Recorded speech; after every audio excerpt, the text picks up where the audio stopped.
কতদিন আপনাদেরকে ভালো লাগবে বা কতদিন বলতে হবে? আপনারা সকলেই জানেন যে নামাজ ৫ ওয়াক্ত সালাত এটা ফরজ, এটা পড়তেই হবে। কিন্তু আমরা কয়জন ৫ ওয়াক্ত সালাত পড়ি? কথা বলেন।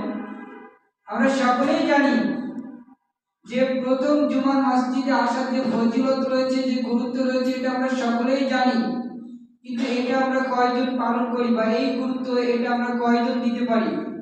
তো আজকে আলোচনার বিষয়টা নিয়েছি আমি একটু ভিন্ন, যেহেতু বর্তমান প্রেক্ষাপটকে সামনে রেখে তো এই বিষয়ের উপরে কিছু তথ্য আমি আপনাদের সাথে শেয়ার করবো ইনশাআল্লাহ আজিজ।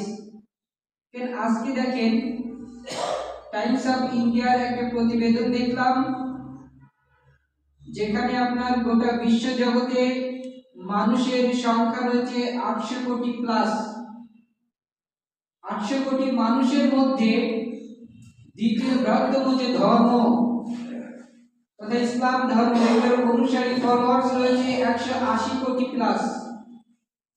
১৮০ থেকে ১৮৫ কোটির মতো রয়েছে ইসলাম ধর্মের অনুসারী। এবং যে ধর্মের সংখ্যা দিন দিন বাড়ছে, ধর্মের সংখ্যা দিন দিন যেটা বাড়ছে সেটি হচ্ছে ১ নম্বরে রয়েছে ইসলাম। আর যদি আপনি দেখেন যে গোটা বিশ্ব জগতে কোন ধর্মের সংখ্যা বেশি বা কোন ধর্ম বেশি, তাহলে ১ নম্বরে আছে খ্রিস্টান ধর্ম।